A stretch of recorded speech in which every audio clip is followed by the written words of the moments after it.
막히는 출근길 뉴스엔 급행열차를 타라. 헬마 뉴스. 네, 매일 아침 청취자 여러분의 속을 시원하게 뚫어드리는 시간입니다. 오늘도 헬마 뉴스 함께 하겠습니다. 헬마우스 임경빈 작가 나와 계십니다. 안녕하세요. 안녕하세요, 헬마우스입니다. 네, 오늘도 기쁜 소식으로 한번 시작해 보겠습니다. 예, 어제에 이어서 이제 기생충 얘기를 좀 준비를 해봤는데요. 예, 아카데미 사관왕 돌풍을 일으킨 영화 기생충의 후폭풍이 지금 전 세계에서 강하게 불고 있습니다. 예, 오스카 싹쓸이에 힘입어서 이제 기생충의 북미 배급사인 네온이 네. 현지에서 이제 상영 극장 수를 2배로 늘릴 거라는 보도가 나왔는데요. 이에 따라서 이제 미국과 캐나다에서 기생충을 볼 수 있는 극장 수는 2,000여 곳으로 늘어나게 됐습니다. 지난해 10월에 이제 처음으로 북미에서는 3개 극장에서 시작을 했는데 넉 달 만에 이제 이게 2,000개로 늘어난 거고요. 그야말로 폭발적인 관심과 성장이라고 볼 수 있겠습니다. 그러니까 이게 뭐 얘기를 들어보니까는 세계 3대 영화제가 있는데 네. 그 영화를 만드는 혹은 배급하는 곳에서는 기본적으로 이런 영화제를 대비한 홍보 전략이 계속해서 전쟁처럼 벌어지더라. 이번에 CJ에서 사실은 후원을 했는데 CJ 같은 경우에도 100억 원을 쏟아부었다. 홍보에만 이런 얘기가 있더라고요. 그거 이제 소위 이제 프로모션과 투어라고 하던데요. 그래서 이제 전 세계를 돌면서 영화를 홍보하고 뭐 배우나 감독들이 이제 그런 다양한 이야기를 하는 그런 게 굉장히 좀 일종의 마케팅적으로 중요하다고 그렇죠. 하더라고요. 이번에 굉장히 효과를 많이 봤다. 그런 얘기도 있었고요. 네. 일단은 지금 이제 각종 흥행 기록을 갈아치우고 있는데 첫 번째 목표는 영화 산업의 중심지라고 할 수 있는 이제 북미에서 그 비영어 작품으로는 이제 최고 흥행 기록을 세울 수 있을 거냐 이거 여부입니다. 예. 이제 9일 기준으로 봤을 때 기생충의 북미 수입은 약 3,553만 달러, 우리 돈으로 한 420억 원 정도가 되는데요. 네. 비영어 영화 중에서는 지금 역대 6위의 랭크가 돼 있습니다. 그러니까 이게 사실은 상당히 높은 순위라고 하더라고요. 이게 굉장히 높은 순위고요. 이제 오스카 프리미엄을 안고 개방관이 이제 대폭 확대되는 이제 분위기이기 때문에 네. 역대 2위가 이탈리아 영화였던 이제 인생은 아름다운데 5,725만 달러입니다. 이 정도는 무난하게 넘을 수 있을 것 같다. 이게 이제 현지의 기대고요. 네. 역대 1위가 이안 감독의 와호장룡인데 이게 1억 2,800만 달러가 넘으니까 갈 길이 좀 멀긴 한데 가능성이 아예 없지는 않다는 게 이제 전망입니다. 야, 와호장룡? 얼마 만에 들어보는 와호장룡인지. 그러니까요. 이제 오스카 네. 작품상을 일단 수상을 했기 때문에 그것도 비영어 영화로 처음으로 수상을 했기 때문에 후광 효과를 얻으면은 한번 도전해 볼 만하지 않을까 이런 얘기가 나오고요. 예. 게다가 이게 기생충 같은 경우는 아직 전 세계적으로 판권이 팔린 나라들 중에 150여 개국은 개봉을 아직 안 한 상태입니다. 네. 그러니까 꿈의 스코어라고 할 수 있는 5억 달러 매출도 어쩌면 가능하지 않을까 이런 관측이 나오고 있습니다. 빨리 여러 친지들 외국 계시면 전화 한 통 넣어서 한 번 더 보세요. 이래야 네. 되는 거 아닌가 싶네요. 예. 예. 자, 그런데 이번에 이 기생충의 아카데미 수상으로 결국 더 중요한 게 한국 문화에 대한 전 세계적 위상이 높아졌다 이런 거 아니겠습니까? 예, 굉장히 이제 강한 효과를 발휘하고 있다는 게 이제 평가인데요. 사실 이번 기생충 수상으로 이제 한국 영화가 드디어 오랜 라이벌이었던 일본 영화를 공식적으로 넘어서는 상징적 사건이 일어난 거 아니냐 이런 평가를 내놓는 사람들이 많습니다. 그동안 이제 서구인들한테 그 동양 문화의 상징은 주로 일본이었는데 영화 쪽도 마찬가지였고요. 네. 80년대, 90년대에 걸쳐서 일본 문화가 이제 주로 서양에서는 뭐 객체로 소비됐던 그러니까 일종의 오리엔탈리즘입니다. 네. 좀 독특하고 좀 동양적인 신비로운 뭐 이런 식으로 소비가 많이 돼 왔는데 근데 최근에 이제 한국 영화 이제 기생충으로 상징되는 한국 영화는 전혀 다른 방식으로 그 사람들한테 이제 받아들여지고 있습니다. 전 세계인이 모두 공감할 수 있는 이제 가난이나 계급 갈등 이런 문제를 정면으로 다루면서 일종의 이제 보편성, 네. 그러니까 독특한 게 아니라 보편적인 거.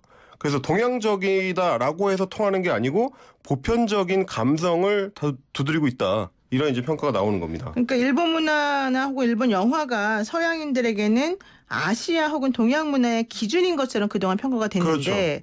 이번에 이제 기생충을 통해서 우리나라와의 작품이나 이런 것들이 또 기준이 될 수도 있다 이런 얘기네요. 예, 그게 이제 보통 일본 문화라고 하면 서양 사람들한테는 뭐 일본 스시라든지 아니면 뭐 닌자 같은 좀 독특한 동양 문화 이런 걸로만 주로 소비가 됐었는데 네. 한국 문화는 좀 다르게 소비가 지금 되고 있는 것 같아요. 지금 뭐 BTS가 이제 팝의 본산인 미국의 케이팝의 탁월한 성취를 지금 전파하는 역할을 하고 있고 네. 뭐 다양한 한국 드라마들이 지금 해외에서 호평을 받고 있습니다. 그만큼 이제 한국 문화에 대한 어떤 국제적인 관심, 호기심 이런 게 굉장히 높아진 상태고 그 주로 한국을 좀 받아들이는 방식이 예전하고는 좀 달라졌다는 얘기들이 많이 나오는데요. 굉장히 뭐 최첨단이다. IT 문화의 뭐 어떤 상징적인 국가다. 이미 경제적인 선진국이다. 그래서 이제 우리가 생각하는 것보다도 해외에서 우리를 받아들이는 방식이 예전하고 좀 많이 달라졌다는 느낌을 받게 됩니다. 뭐 크레이지 아시아인가요? 하여튼 우리나라 사람들을 소재로 해가지고 해외 드라마 시리즈가 만들어지기도 하고 예. 그렇죠. 뭐 김씨네 편의점 이런 것도 마찬가지고요.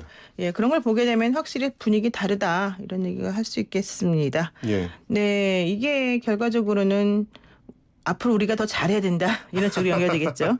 예, 뭐 단적으로 저는 뭐 그 장면이 생각이 나더라고. 이제 봉준호 감독이 아카데미 수상 가능성을 이제 작년에 물어보는 기자한테 거기 뭐 그냥 로컬 영화제 아니겠어요? 이런 얘기를 했던 거. 네. 그런 것도 이제 한국 문화의 파워가 높아지는 어떤 상징적 장면이 아니었을까 생각이 들었습니다. 두 번째 소식은 뭡니까? 자, 신종 코로나 바이러스 관련된 소식인데요. 조금 전에 지금 우한에서 그 3차 전세기가 도착을 했다는 소식이고요. 네. 세계보건기구인 WHO에서는 신종 코로나 바이러스의 공식 명칭을 결정해서 발표를 했습니다. 코비드19라고 했는데요. 네. 코로나 바이러스 질병, 그러니까 코로나 바이러스 디지즈의 그 영어 줄임말에다가 발생 연도인 2019년을 붙여서 코비드19로 이제 결정을 했습니다. 네. 예, 그동안 WHO가 밝혔던 원칙대로 지리적인 위치, 뭐 동물의 이름이나 뭐 개인의 이름이나 이런 걸 이제 빼고 새로운 명칭을 찾았다고 설명을 했고요. 네. 국내에서는 어제 3번 확진자의 지인으로 알려진 중국인이 추가 확진이 되면서 이제 국내에서 발생한 확진자는 28명으로 1명 늘어났습니다. 네. 다만 이제 이 환자 경우는 그 양성하고 음성에 딱 경계에서 아슬아슬하게 확진 판정을 받았는데 3번 환자와 접촉을 한 이후에 이미 14일이 넘은 상태이기 때문에 혹시 생각보다 잠복기가 더 긴 거 아니냐 이런 우려도 나오고 있습니다. 하지만 말씀하세요. 예. 하지만 이제 질본에서 밝히기로는 정확히 언제 이제 증상이 나타나기 시작했는지를 확정하기가 좀 어렵다. 네. 지난달에 이제 성형 수술을 받은 후에 진통소염제를 복용해 왔기 때문에 뭐 가벼운 증상이 나타난 거를 본인이 몰랐을 수도 있다. 이런 설명이었습니다. 그 WHO에서 이름을 이제 공식적으로 명명을 하면 지금 네. 국회에서 특위 구성할 때 이름 때문에 서로 여야가 합의를 못 본 게 있잖아요. 네네. 그거를 조금 할 수 있을까요? 이것도 좀 기대가 되고 네. 또 하나는 이제 그 14일 지난 후 확진받은 그 이번에 환자 네. 그분은 사실은 그 소염제 진통소염제 복용했기 때문에 좀 더 그랬을 가능성도 있다는 거라서. 네, 아팠던 거를 몰랐을 수도 있다. 그렇죠. 예. 이것도 좀 한번 정밀하게 확인해봐야 되겠네요. 네. 그리고 지금 그 일명 에어로졸 전파 네. 여기에 대해서 지금 질본은 어떤 입장을 내놓고 있습니까? 어제 좀 입장을 재확인을 했는데요. 가능성이 작다 이렇게 밝혔습니다. 이제 예. 보건 당국 입장에서는 그 신종 코로나 바이러스의 이제 사태 초기부터 주된 감염 경로는 비말이다. 그러니까 네. 이제 기침할 때 튀어나오는 그 침방울이다 이렇게 발표를 해왔는데 다만 드물게 아주 밀폐된 공간에서 대량의 에어로졸이 순간적으로 만들어졌을 때 굉장히 말하자면 제한적인 조건인 거죠. 네. 이럴 때는 부분적인 공기 전파 가능성이 있을 수는 있다. 이 정도 얘기를 했는데 다만 이제 지역사회에서 이런 방식의 공기 전파가 생길 수 있는 환경은 굉장히 드물기 때문에 너무 걱정할 필요는 없다는 게 이제 질본 입장입니다. 그러니까 뭐 어쨌든 중국도 뭐 잠복기가 24일이 될 수도 있다 뭐 이런 얘기도 했지만 네. 어쨌든 이건 예외적인 경우다 이런 얘기 나오는 거죠. 예, 그리고 뭐 워낙 이제 신종 바이러스라서 아직 확인되지 않은 부분들이 많기 때문에 뭐 네. 앞으로 좀 지켜볼 필요는 있을 것 같습니다. 그리고 태어나는 환자들에 대한 소식도 계속 나오네요. 예, 우리 같은 경우는 지금 이제 새로 태어나는 환자들이 계속 늘어나는 양상인데요. 어제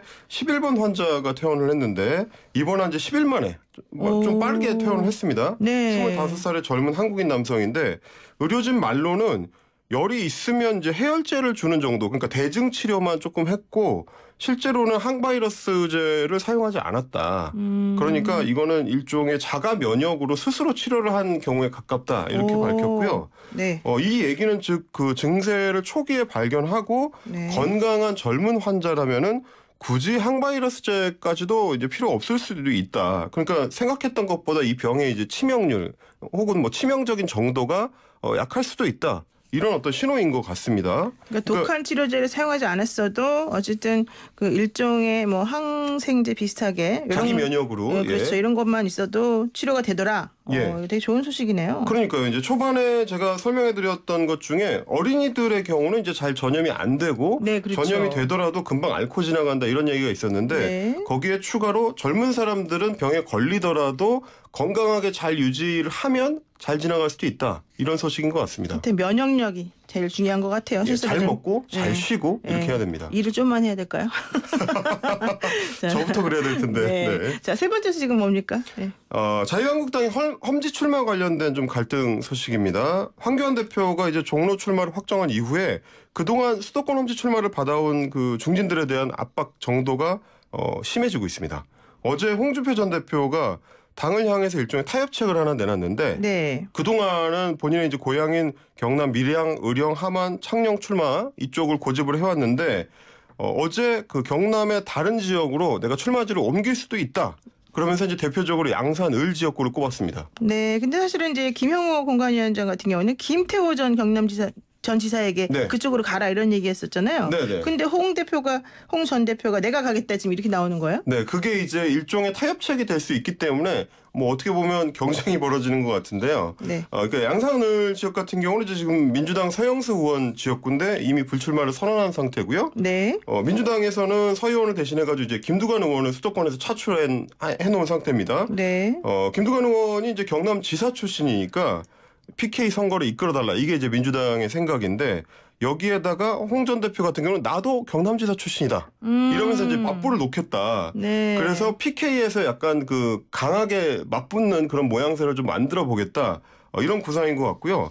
수도권으로 끌려가는 것보다는 아무래도 이제 PK에서 한번 승부를 걸어보는 게 낫겠다 이렇게 생각을 한 것 같습니다. 그렇죠. 뭐 황교안 대표의 나는 백댄서가 아니다 이런 얘기까지 했는데 어쨌든 앞으로 이제 어디를 나가게 될지 한번 확인을 해봐야 될 것 같습니다. 아마 이제 그 한국당 공관위에서는 오늘 어느 정도 좀 윤곽이 나올 것 같습니다. 오늘 말씀 여기까지 드릴게요. 고맙습니다. 감사합니다. 네, 헬마우스 임경빈 작가였습니다.